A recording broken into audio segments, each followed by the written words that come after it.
Hello दोस्तों, मैं हूं अर्चना और आज हमारे साथ अमेरिका का सैर करिए। हमें गत वर्ष 2024 को अमेरिका जाने का अवसर मिला।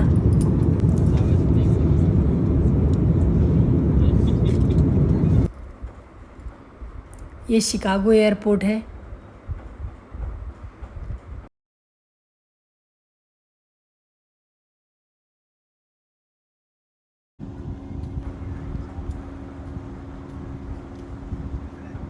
हम लोग डलास में डीर पार्क देखने गए, डीर नेशनल पार्क।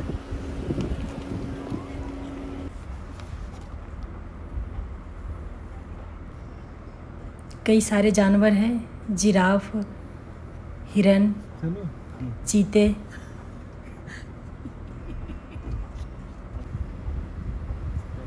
दोस्तों, इतिहास ये है कि अमेरिका में रहने वाले अमेरिका के मूल निवासी नहीं है। पहले यहाँ रेड इंडियंस रहा करते थे। ये इरविंग शहर है, बहुत साफ़ सुथरा। पास ही कई सारे पार्क हैं। ये शाम का नज़ारा है। ये सैन फ्रांसिस्को बे एयरपोर्ट है। हम लोग कैस्ट्रो वैली जा रहे हैं। ये गोल्डन माउंटेन है।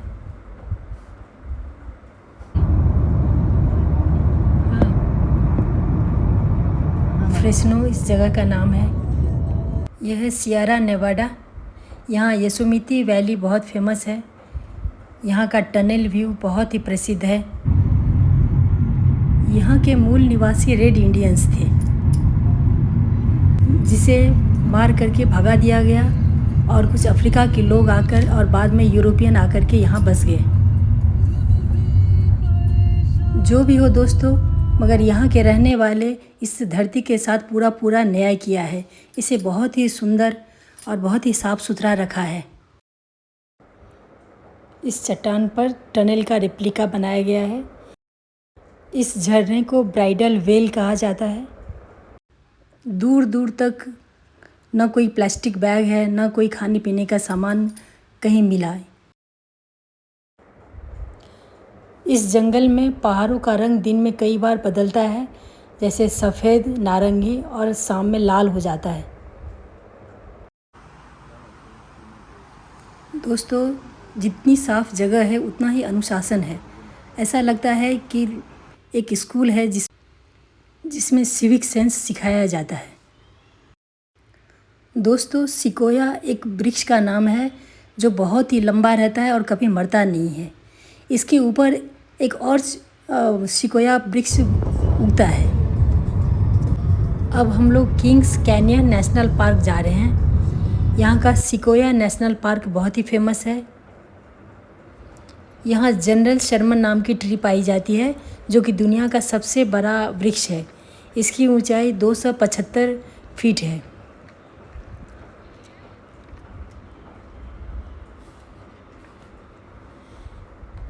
इसके तने के खोह में मानो लोग घर बनाकर रह सकते हैं।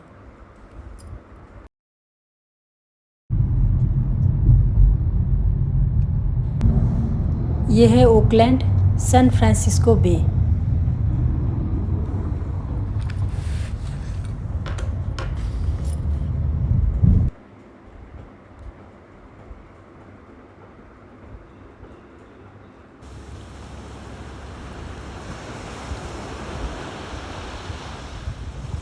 ये सैन फ्रांसिस्को पेनिनसुला है।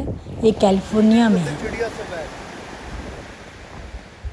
ये ओशन बीच टाइड पूल है। अमेरिका का पश्चिम भाग प्रशांत महासागर है।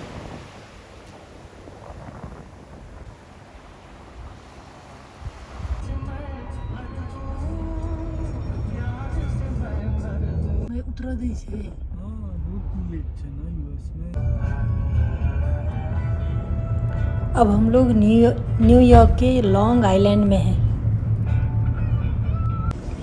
हम लोग नाइग्रा फॉल्स देखने के लिए जा रहे हैं।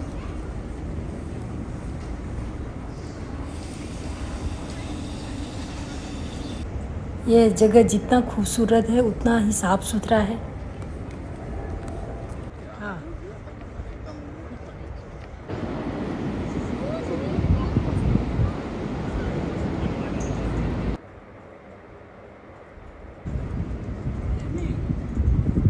closest location to you and review the instructions.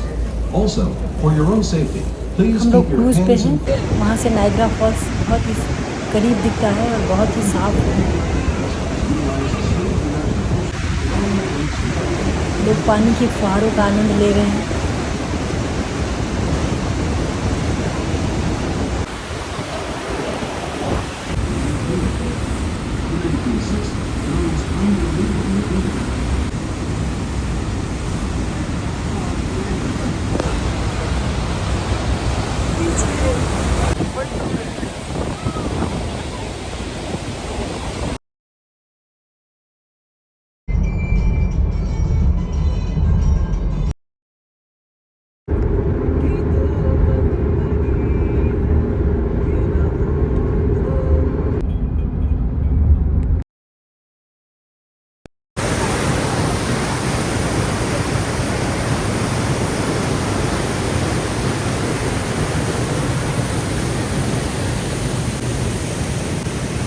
यह है बोट आइलैंड। यहाँ हम लोग वाइल्ड वाटर्स देखने के लिए आए हैं।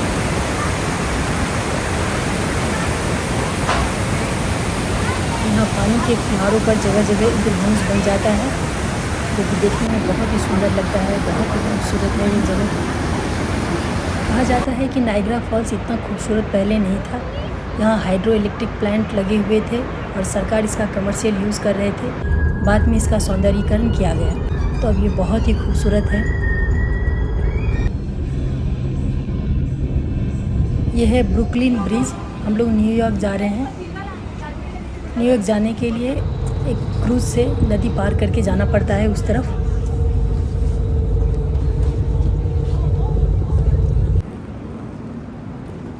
हम लोग न्यूयॉर्क सिटी आ गए हैं।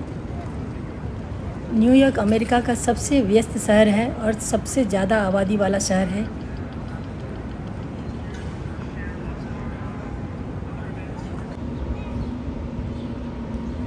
यहाँ अंडरग्राउंड मेट्रो है। इसके लिए यहाँ कुछ नीचे से गैस निकल रही है जगह जगह। यहाँ वेंट दिया गया है।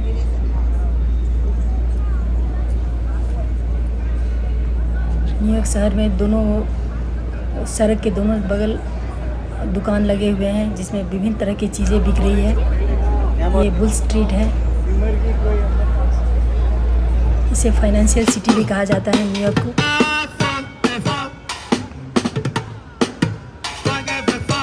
अब हम लोग 9/11 मेमोरियल म्यूज़ियम देखने जा रहे हैं। यह वर्ल्ड ट्रेड सेंटर है। वर्ल्ड ट्रेड सेंटर यहीं स्थित है जहां 9/11 का वो घटना हुई थी। यहाँ शहीदों के नाम पत्थर पर उकेरे हुए हैं ताकि लोग उन्हें भूल ना पाए और उस घटना को कभी लोग भूल ना पाए। 9/11 की जो घटना हुई थी।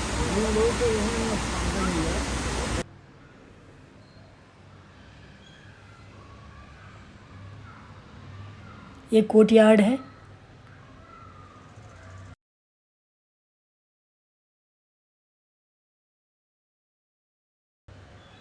अब हम लोग स्टैचू ऑफ लिबर्टी देखने के लिए जा रहे हैं। यहाँ भी हम लोगों ने क्रूज़ किया, जो कि स्टैचू ऑफ लिबर्टी के चारों तरफ घूम घूम के और हर एक एंगल से हमने स्टैचू ऑफ लिबर्टी देखा।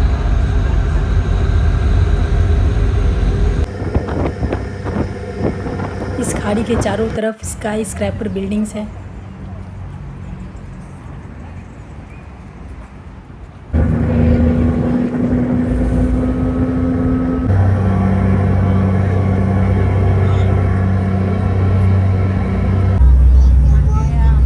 स्टैचू ऑफ लिबर्टी नदी के बीचों बीच है और हम लोग क्रूज़ से देखने के लिए गए।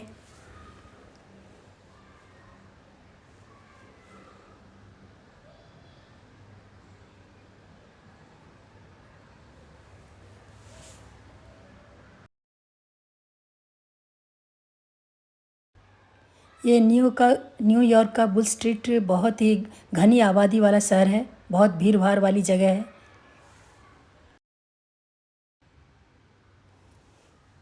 ये यूनाइटेड नेशन ऑर्गेनाइजेशन का ऑफिस है। इसके अंदर जाने की अनुमति नहीं है।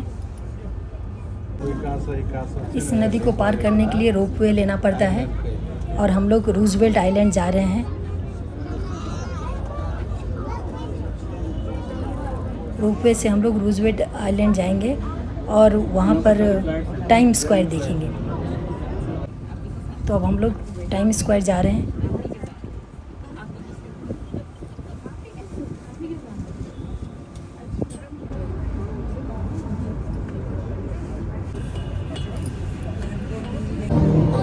रोपवे में जाने के लिए टिकट लेना पड़ता है। अब हम टाइम स्क्वायर आ गए हैं।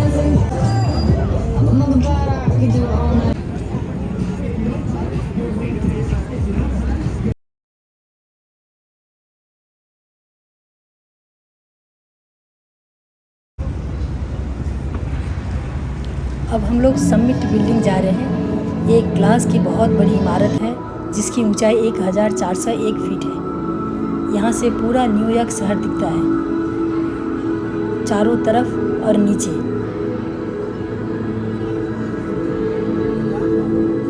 तो हम लोग समिट बिल्डिंग के सबसे ऊंचे मंजिल पे हैं दोस्तों। और यहाँ से जैसे हमने कहा है कि पूरा न्यूयॉर्क शहर दिखता है।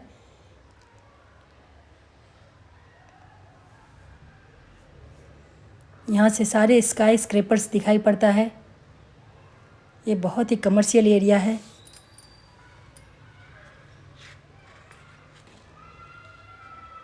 ये मिड टाउन में है, मैनहट्टन।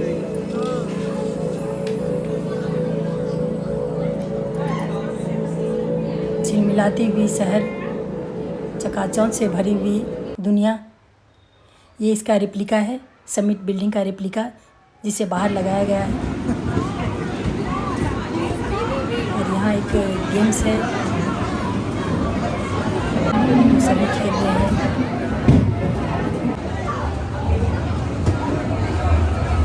इस तरह से हमने न्यूयॉर्क में पूरा एक दिन बिताया।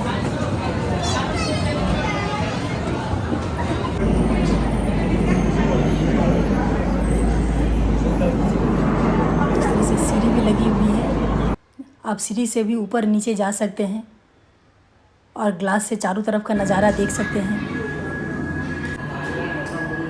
दोस्तों, अमेरिका की आज़ादी की लड़ाई की भी अपनी एक कहानी है। लोगों ने अन्याय के खिलाफ़ लड़ा है, अपने हक के लिए लड़ा है और आज अपने देश को इस मुकाम पर पहुंचाया है कि दुनिया का सबसे समृद्ध देश बन गया है। अमेरिका आज लोगों के विश लिस्ट में है। जो वहाँ नहीं गए हैं वो वहाँ जाना चाहते हैं। ये घर के पास ही एक बहुत सुंदर पार्क है जहाँ हम लोग अक्सर आया करते हैं सुबह में। अब हम लोग ह्यूस्टन जा रहे हैं नासा स्पेस सेंटर देखने के लिए। ये गैल्वेस्टन आइलैंड है जो अमेरिका के साउथ ईस्ट भाग में है। ये जो चट्टान है दोस्तों, इसे स्पेस से लाकर रखा हुआ है। ये स्पेस में जाने का मॉडल है। ये वैज्ञानिक और ये कैप्सूल्स जो पूरी तैयारी की जाती है स्पेस में जाने के लिए, वो मॉडल तैयार करके रखा गया है और ये बहुत ही खूबसूरत है। इसे बहुत ही सुंदर दर्शनीय बनाने के लिए प्रयास किया गया है। इस तरह से हमारी अमेरिका की यात्रा पूरी हुई दोस्तों। आशा करती हूँ आप लोग को पसंद आया होगा। मिलते हैं फिर दूसरी वीडियो में, तब तक के लिए आज्ञा दीजिए।